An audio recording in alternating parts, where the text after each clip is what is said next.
Hello out there, guys. How are you doing? Welcome back, as always, to Rule of Two Review. So today I want to talk again about Microsoft, which I know seems kind of odd. I've talked about Microsoft a few times over the course of the last few weeks, but like I said, I do like to change it up, and I love talking about Microsoft or Sony when the time calls for it and when something interesting is happening, as much as I always love and prefer to talk about Nintendo, especially now with this beautiful bastard out on the market and how much I'm loving the Switch, having no issues myself, loving Zelda. It's been a great, grand old time. But there are movement on the Microsoft and Sony camps on a pretty regular basis as well. And this is something pretty interesting that I thought was important to talk about. So the true crux of what I wanted to talk about today is Phil Spencer from Microsoft's recent visit to Japan. Now, this was probably about 2.5 or 3 weeks ago, so I guess I'm a little bit late to the party on talking about this, but really settling into the details and kind of thinking about what I think was going on here, I realized I should probably talk about this because the most recent video I made about Microsoft a few days ago related to the Xbox SCORPIO, everyone's favorite mystery project from Microsoft. And this kind of builds off of what might be happening with that, because we are in this weird period where the Xbox One is a great machine. So all of you guys, some people got really defensive, like I was maybe saying something inherently bad about the Xbox One and Scorpio situation last time, comparing it to the Wii U. And while there are some negative connotations to that, it overall wasn't really meant to be a negative conversation. And I gave Xbox and Microsoft a lot of credit and props in that video, which I stand by. I think they've made great strides to improve the overall perception and quality of the Xbox One. You've heard me say it, I freaking love my Xbox One. And the system has sold remarkably well, just not as well as the PS4, which was a surprise hit. But that doesn't mean that the actual, whatever, 30 million unit number of the Xbox One is bad. So people got, I don't know, I think maybe a little bit confused on exactly what the messaging of that video truly was. That being said, the whole visit to Japan thing from Phil Spencer I found to be really, really interesting. So a lot of people and a lot of articles that reported on this jumped on this as, oh, Microsoft and Phil Spencer are going to Japan, specifically to talk to third-party developers, by the way, Japanese third-party developers, not typically associated with Microsoft and the Xbox One, and that he's going there to discuss with them a way to improve the Xbox One's library and get some of these great Japanese studios and publishers and titles that Sony and Nintendo consistently get on the Xbox One and the Xbox brand. And that sounds great. I definitely think that that's absolutely true. Phil Spencer went to Japan to talk to developers to get these companies on board with the Xbox. Now, of course, a lot of people and a lot of Xbox fans, I guess naysayers and Xbox fans alike, have been saying, wow, it took you 3.5, almost 4 years into the life of the Xbox One to decide to make this decision. Maybe you should have thought about this in year one of the Xbox One, or even hell, before the Xbox One launched, because we all know the Xbox brand, period, hasn't been successful in Japan, even well before the Xbox One launched, so why didn't you notice this problem sooner and try to fix it early on in the Xbox One's life? It's too little too late, kind of thing. And when we're talking specifically about the Xbox One, that is absolutely true, and I agree with that 100%. I think that if they wanted to truly help the Xbox One succeed in a global market worldwide and appeal to a wider swath of gamers than they already do appeal to, they should have really wrapped up the Japanese developer situation way earlier, and they were trying really hard with Platinum Games and frickin' Scalebound, a game that I was very excited for and thought was going to be super fantastic, and I loved seeing Platinum and Microsoft work together to make what I thought was a great looking game, and then of course it all fell apart for myriad reasons that a lot of us don't even necessarily know, probably some behind the scenes sort of drama. And it sucks because we lost that game, a big Japanese developed and published huge third-party game exclusive to the Xbox One. But here's the thing, and the way I'm personally seeing this. Yes, it's a little too late for the Xbox One, I think, to be saved in terms of Japanese developers and Japanese titles, but I don't really think that this was for the Xbox One. And surprisingly, unless I haven't seen the right things, I haven't seen a whole lot of people discussing this aspect. And this builds off of my last discussion about Microsoft sort of stepping away from the Xbox One because the Scorpio was going to come out, and maybe the Scorpio is more than just a slightly upgraded Xbox One. I'm really starting to think that, you guys, and I don't think very many people agree with me on that, and that's fine. I could be wrong. I absolutely could be wrong. I do not claim to always be right or always even try to be right. But in sharing what I think might be happening, I think the Scorpio is going to be a much bigger upgrade and jump than just like the PS4 Pro equivalent to the Xbox One. I do not think they're the same. And because of that, and because of my discussion about Microsoft moving away from the Xbox One to start focusing on the Scorpio, that's why I think 90% of the reason that Phil Spencer and anyone else from Microsoft went to talk to Japanese developers in Japan is just to get them on board for the Scorpio. I really think that that's what's happening. It has very little to do, in my opinion, and in my personal theory, only a theory, it has less to do with the Xbox One and more to do with their future Xbox Scorpio. And to be honest, guys, as much as I love the Xbox One and hate the fact that the Xbox One is losing solid libraries and consistent exclusives and things are starting to look more and more bleak in terms of software for the console, I have to say that I think it's a very smart move. The Scorpio, based on the way that they're kind of treating the Xbox One and moving away from it the way Nintendo unfortunately did with the Wii U, it's like if you're going to make this decision and we're going to have an Xbox One with a very bleak-looking exclusive lineup upcoming, you have to make this decision and start focusing on your new thing. It is exactly what Nintendo did, moving away from the Xbox, oh my god, from the Wii U. Forgive me, it's early, I have too many systems in my head. When Nintendo was moving away from the Wii U, and we know that that whole time they were moving all of their resources and all of their development and their R&D and their freaking money and putting it towards their next thing, the Switch, so that they could make that the big hit that gets them out of the hole. And so far, that's working out really, really well for Nintendo. So why wouldn't Microsoft do the same thing? Of course, just like how it happened with Nintendo and the unfortunate fact that they moved away from the Wii U, there are some problems with Microsoft doing this because they do end up sort of selling short the Xbox One family and the Xbox One consumers, of which I am definitely one.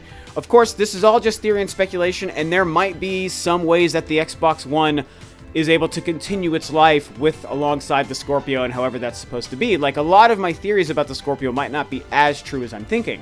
So this is all guessing before we get the final details. So a lot of this could be right, a lot of this could be wrong. But if they truly do it in a similar fashion that I'm thinking and describing to you guys, it's unfortunate to move away from a console when it still should have more life to go and people have already dedicated to it and want a lot of stuff to continue for it. Just like I said, I can keep drawing these Wii U comparisons, just like a lot of us Wii U and Nintendo fans dealt with the last year and a half or so from Nintendo and the Wii U.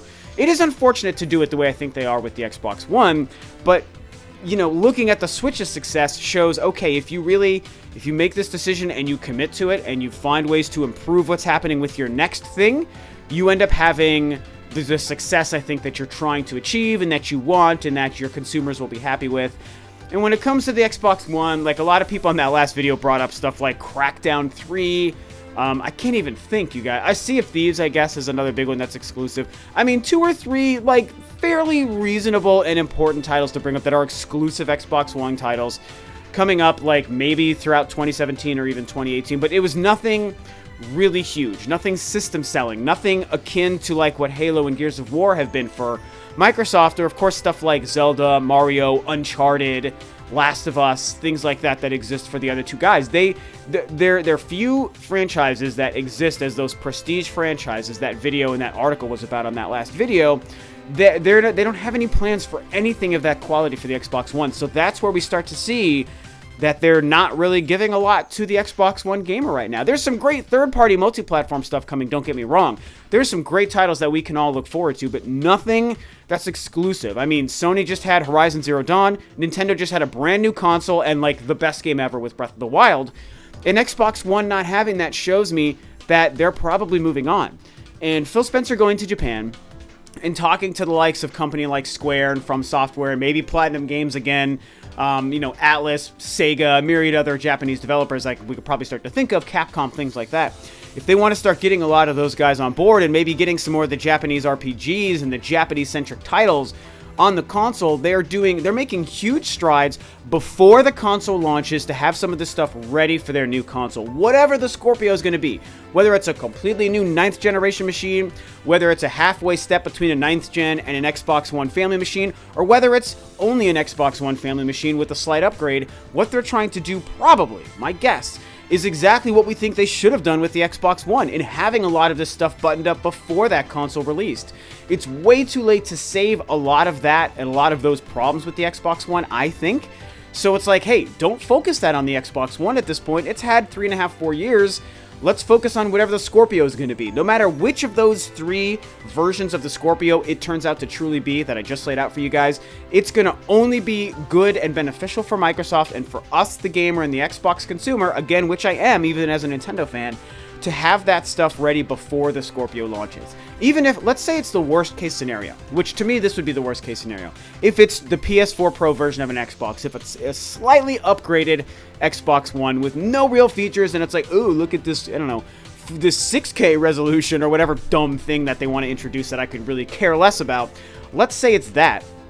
Even if they just release an Xbox One version 2, whatever they want to call it, like, if they still can say, and you know, right the same month that the brand new Xbox launches, I can't think of even a Japanese title, the brand new hot Square RPG also launches like the month after, or whatever the case may be. You know, you guys can kind of fill in the blanks with what titles could exist there. And that's the kind of thing that it's like, okay, right at the time that Microsoft is making this huge marketing push for this brand new Scorpio console to launch, even if it's just basically an Xbox One, if they have solid titles that are both Japanese and non-Japanese companies, and that there's some hopefully high-profile exclusives, that sort of sells the newness and the freshness and the excitement of new hardware and new software at the same time.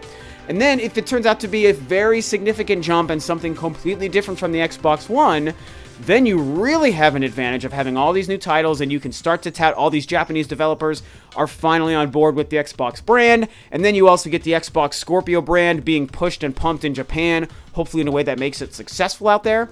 And if you get these games, you can get the likes of things like Persona and whatnot that people love on the Xbox brand, that will be huge. And Phil Spencer even mentioned how proud they were to have Final Fantasy 15 on the Xbox One, and that was a big deal. I believe Kingdom Hearts 3 is supposed to come out on the Xbox One.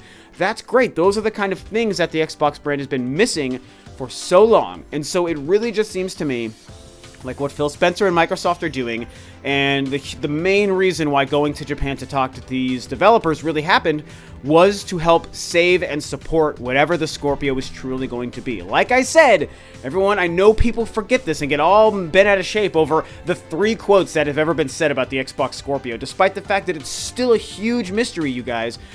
It could be either a 9th generation console completely or an Xbox Pro. It could be either one of those things, but still, I think Microsoft is moving away from the current base Xbox One and the One S, and throughout the course of the next 2 years, they probably plan to have almost everyone converted over to whatever the Scorpio is going to be, and getting these Japanese developers and making these smart software decisions for that future is one of the best things I think that they could be doing. So there you go. There's my theory on what I think Phil Spencer and Microsoft might be doing. And like I said, I think it's smart. I really, really think that if they're doing it the way I think they are, that it's a great move, and it could only make them successful for the future, and they could pull a Nintendo and say, we'll move away from this thing to make the next thing even better. And granted, the Xbox One, I know people are going to bring this up too. Yes, I know it sold twice as much as the Wii U did. I get it. The Wii U didn't sell very well. The Xbox One has sold very well. So it's like, but that doesn't have anything to do with them maybe seeing it as a failure because the PS4 Pro is sold, or the PS4 is sold so much better, or the fact that Microsoft is realizing the Xbox One just isn't getting it done for whatever reasons. I think they're really going to make the Scorpio a huge push, you guys. I think it's going to be something more significant than just the Xbox One S version 2. I really think it's going to be that. And so, anyway, that's my theory, and I'm really curious to hear you guys discuss it. I know no one's probably going to be interested in watching a video from me about the Xbox. Here we are just a week and a half after the Switch launched, and that's all anyone wants to be talking about, myself included. But I've made so many Switch videos, and I have another Zelda video I need to make pretty soon. It's like I like to break it up, and this is really important, and I like the Xbox brand, and I love Phil Spencer. I want to know what these guys are doing, and I would like to see them make some smart business decisions to keep themselves successful and keep the Xbox brand relevant. I don't want it to be turned into Windows 10 PC stuff only. I want a legit viable Xbox One or Xbox competitor in the market. I like the 3-market competition system. I'm a big fan of it. I want everyone to continue and do well and keep living forever. That's just the goofy, sappy guy that I am. So anyway, I need to wrap this up. That's what I think is going on. Tell me what you guys think. I hope people decide to watch this video. I know there's no Switch, but I think it's an important conversation to have. So what do you guys think about Spencer and the Xbox and going to Japan and what's happening there? I always appreciate you guys checking out the video and the support on Rule of 2 Review. Thank you so much. This is Rob of Rule of 2 Review, and I will catch you guys next time on another video.